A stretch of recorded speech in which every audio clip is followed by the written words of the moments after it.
नमस्कार, आप देख रहे हैं सबसे बड़ा सवाल। मैं हूं परवीन शेख। भारत और अमेरिका ट्रेड डील पर हो रही बातचीत अंतिम चरण में है। जल्द ही दोनों देशों के बीच बड़ा करार हो सकता है, जिसकी जानकारी खुद भारतीय विदेश मंत्रालय ने दी। एमई ने कहा है कि दोनों पक्षों के बीच छठे दौर की बातचीत हो चुकी है। जल्द ट्रेड डील को अंतिम रूप दिया जाएगा।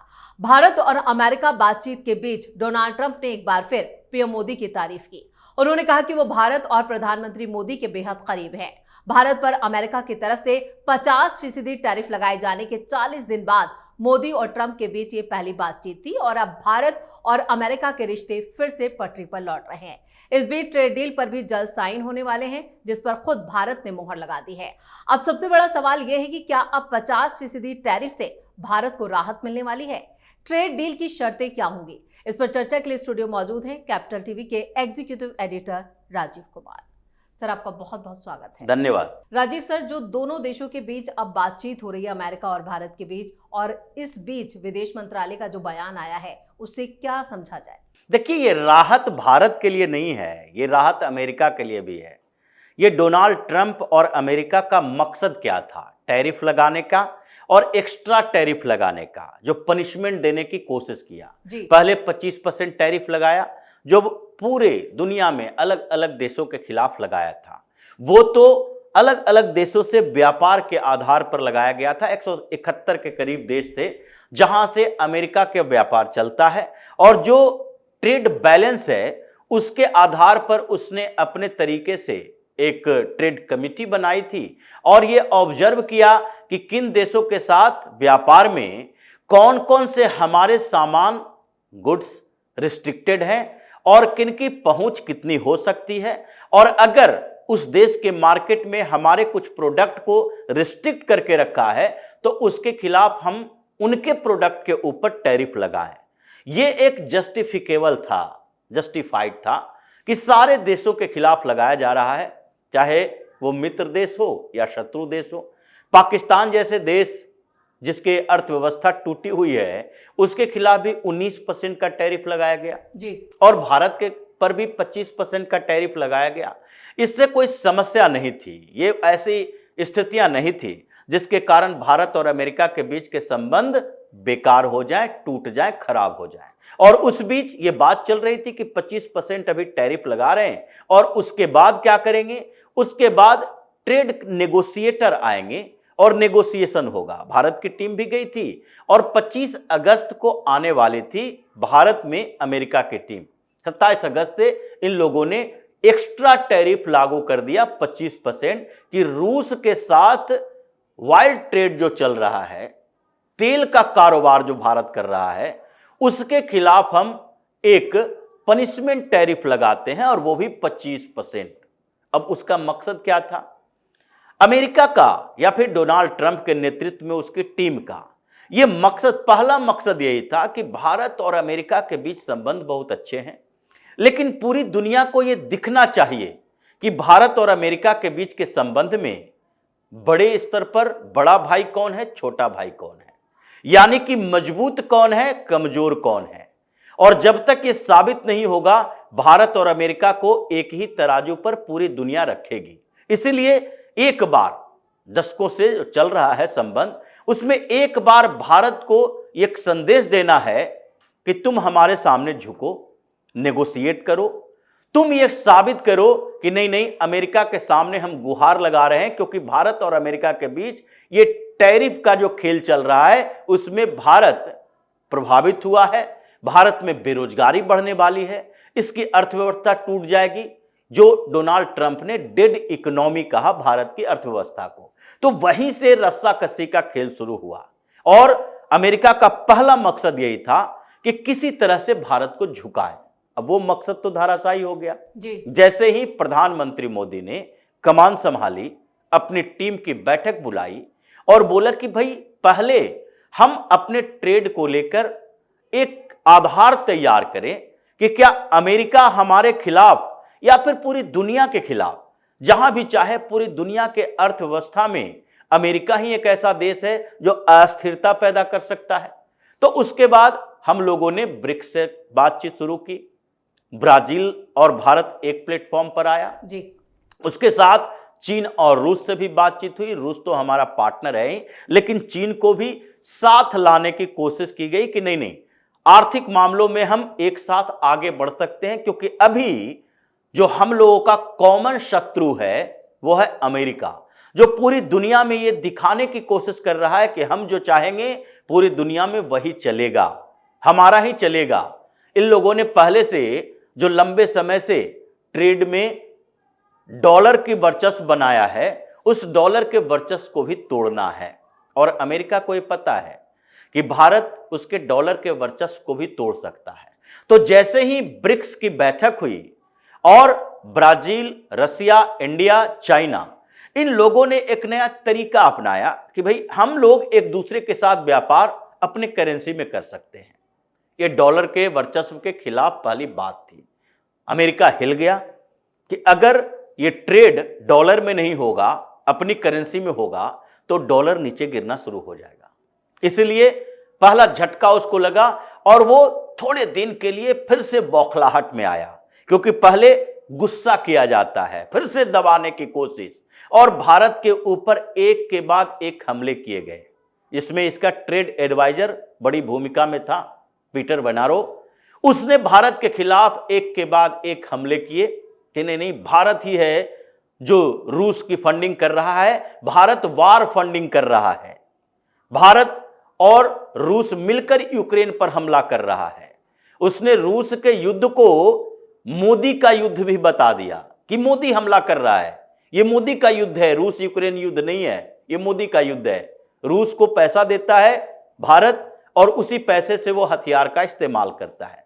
कई ऐसे हमले किए गए, लेकिन उसका कोई फर्क नहीं पड़ा। भारत वेट एंड वॉच की नीति अपना रहे थे कि नहीं, अभी इसको बौखलाने दो, जितना उफान लेना है उफान लेने दो। इन लोगों ने राजनीति अभी सीखनी शुरू की है। भारत सदियों पुरानी राजनीति कर रहा है, बस एक नेतृत्व की जरूरत होती है, जो नेतृत्व भारत को बहुत समय के बाद मिला। और मोदी ने पूरी तरह से पूरी दुनिया की व्यवस्थाओं को देखा और उसके बाद ब्रिक्स के बाद वो सीधे जापान के साथ अपने अच्छे संबंधों का हवाला देते हुए एक दूसरे के साथ डील करना शुरू किया और जापान पहुंचे। उसी समय ऑस्ट्रेलिया की तरफ से आया कि ऑस्ट्रेलिया भी भारत के साथ खड़ा है। टैरिफ वार में ऑस्ट्रेलिया, भारत, जापान ये सब एक साथ आ गया। अब ये तो इन जगहों की बात चल रही थी, लेकिन ट्रंप को सबसे बड़ा जवाब कहां देना था? यूरोप में, क्योंकि ये युद्ध यूरोप की है और बार बार भारत का कहना था कि रीजनल कॉन्फ्लिक्ट है रूस और यूक्रेन का युद्ध, जिसमें रूस का मानना यही है कि अगर यूक्रेन नाटो का पार्ट बनता है, हिस्सा बन जाता है, नाटो के साइन कर लेता है, तो उसके बाद नाटो की सेना हमारे बॉर्डर पर आएगी और इससे हमें समस्या हो सकती है। तो ये रूस और यूक्रेन का युद्ध नहीं है, बल्कि ये पूरे रीजनल कॉन्फ्लिक्ट है, पूरे क्षेत्रीय युद्ध चल रहा है, जिसमें पश्चिमी यूरोप के देश पूर्वी यूरोप तक अपनी पहुंच बनाना चाहते हैं, जहां से रूस तक वो रूस को कंट्रोल करने की कोशिश करें, रूस को बैलेंस करने की कोशिश करें। और ये उनका रीजनल कॉन्फ्लिक्ट है, उसमें हम क्यों पार्टिसिपेट करें? अमेरिका तो खामोखा ये कूद जाता है हर जगह। तो इसके लिए पूरी व्यवस्था जब तैयार हो गई, यूरोप के साथ डील, ट्रंप ने कहा नहीं नहीं, यूरोप के लिए हम लड़ रहे हैं और यूरोप है जो हमारी बात नहीं मान रहा। यही बात तो ब्रिटेन में भी कहा। ये ब्रिटेन में भी ट्रंप से सवाल किया जा रहा है जी। ये आश्चर्य की बात है कि एक भारत के साथ संबंध, प्रधानमंत्री मोदी की बात, और वो ट्रंप जो पूरी दुनिया का बादशाह समझता है अपने आप को कि सबसे वर्चस्वशाली महाशक्ति है, हम जहां चाहे कुछ भी कर दें।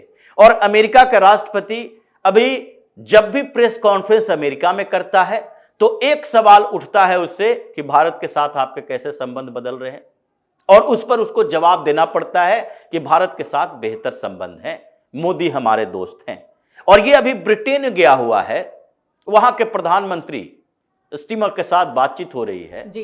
प्रेस ब्रीफिंग में ये सवाल उठा कि कैसे आप पनिश करेंगे उन देशों का को जो कि यूक्रेन रसिया युद्ध में यूक्रेन के साथ व्यापार कर रहा है। अब ट्रंप को भारत की बात करनी पड़ी, हम पनिशमेंट देने की कोशिश कर रहे हैं, लेकिन भारत हमारे साथ बेहतर संबंध है। और उसने ये भी दोहराया कि हमने प्रधानमंत्री मोदी से बातचीत की थी उनके जन्मदिन के अवसर पर, और उस समय हमने कहा कि देखिए भाई, यूक्रेन और रसिया के युद्ध को रुकवाने में आपकी भूमिका बड़ी है।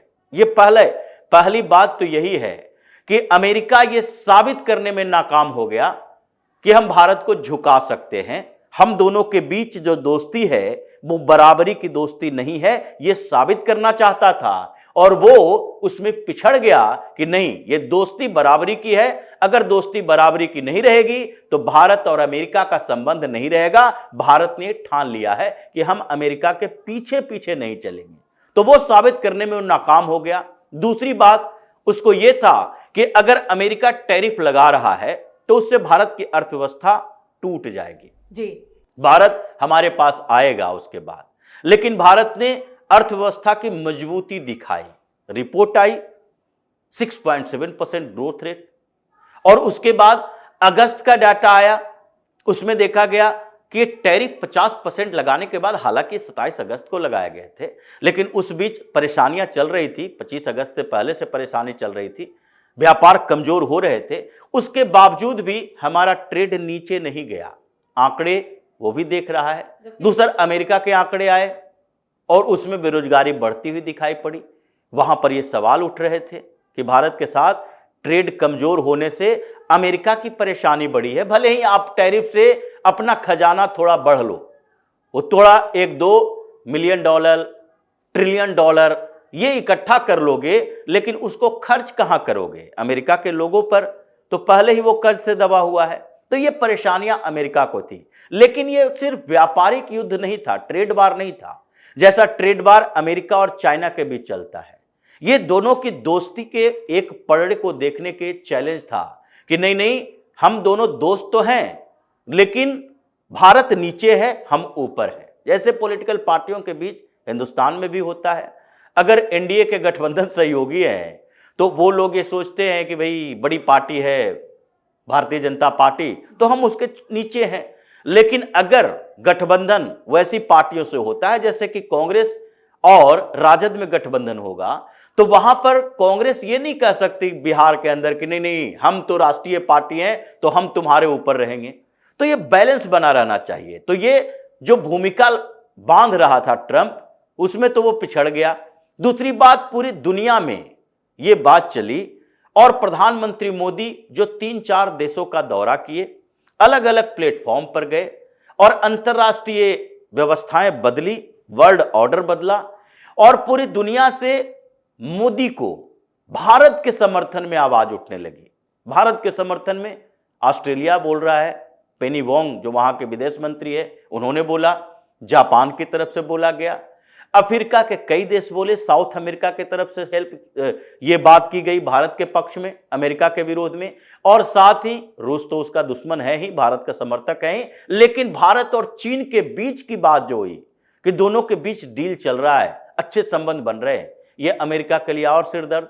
यानी कि पहला तो आप भारत को झुकाने में नाकाम हुए, दूसरे पूरी दुनिया में अपनी कूटनीतिक जीत साबित नहीं कर पाए, आप अलग थलग पड़ते नजर आए।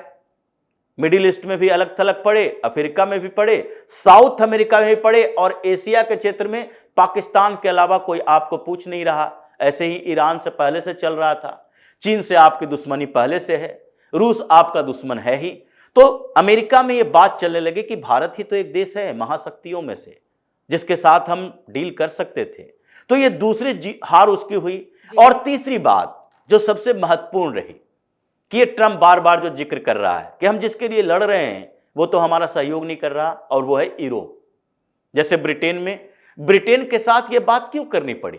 क्योंकि ब्रिटेन और भारत के बीच तो फ्री ट्रेड एग्रीमेंट इसी कुछ महीने पहले हुआ, और दोनों देश फ्री ट्रेड एग्रीमेंट करने के बाद अब यूरोपीय संघ के 27 देश, इधर अमेरिका का नेगोशिएटर आया हुआ है और दूसरी तरफ वो यूरोपीय यूनियन के, यूरोपीय कमीशन के हेड उर्सुला, वो बोल रही हैं कि टेक्नोलॉजी, डिफेंस, हर सेक्टर में भारत के साथ लगभग डील फाइनल है।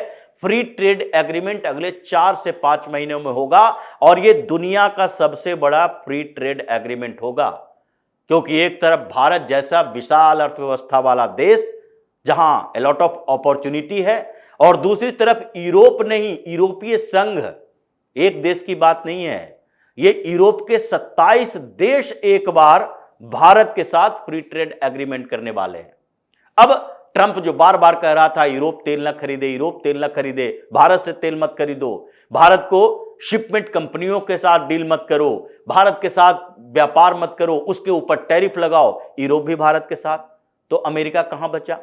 यूरोप, पूरा यूरोप जो कि यूक्रेन युद्ध में शामिल है इनडायरेक्टली, वो भी भारत के साथ इस मुद्दे पर, और उर्सुला ने सीधे तौर पर कहा कि ये ऐसे वो वही बात थी जो अमेरिका पहले कहा करता था। उन्होंने कहा कि ये भारत और रूस के बीच एक नजदीकी रिश्ते हैं, क्लोज टाई है, और उसी के कारण भारत रूस से तेल खरीद रहा है, तो उसमें हमें क्या दिक्कत हो सकती है? वो अपने रिश्ते निभा रहा है।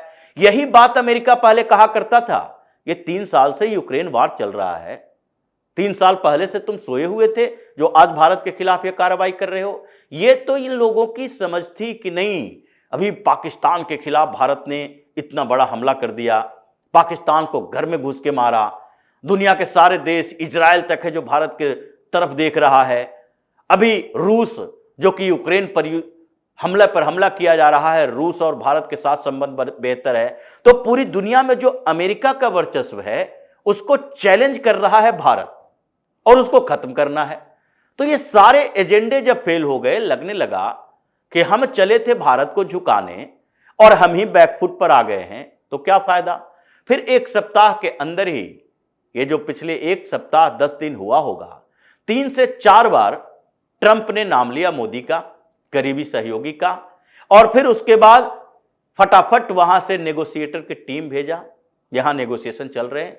इसलिए चीफ इकोनॉमिक एडवाइजर जो भारत के हैं, उन्होंने कहा नवंबर तक मामला सुलझ जाएगा, 25% टैरिफ हट जाएगा, यानी कि जो पनिशमेंट देने की कोशिश किया है रूस वाला, वो हट जाएगा। और अमेरिका को, ट्रंप को यह कहना पड़ा कि रूस और यूक्रेन के युद्ध को खत्म करने में शांति प्रस्ताव के लिए भारत की अहम भूमिका है, मोदी की अहम भूमिका है, क्योंकि पिछले दिनों यूरोप के देश भी जब बैठे थे तो भारत के साथ उसी समय बातचीत हुई थी, मोदी से टेलीफोनिक वार्ता हुई थी, और उसमें जेलेंस्की भी शामिल था कि रूस को आप ही समझा सकते हैं, पटरी पर आप ही दोनों के संबंध ला सकते हैं। यह अमेरिका के बस में बात नहीं है, क्योंकि ये ट्रंप जाता है नेगोशिएशन करने, बातचीत करने के लिए, पीस टॉक करने के लिए जाता है तो धमकी देता है, तो धमकी रूस तो बर्दाश्त नहीं करेगा।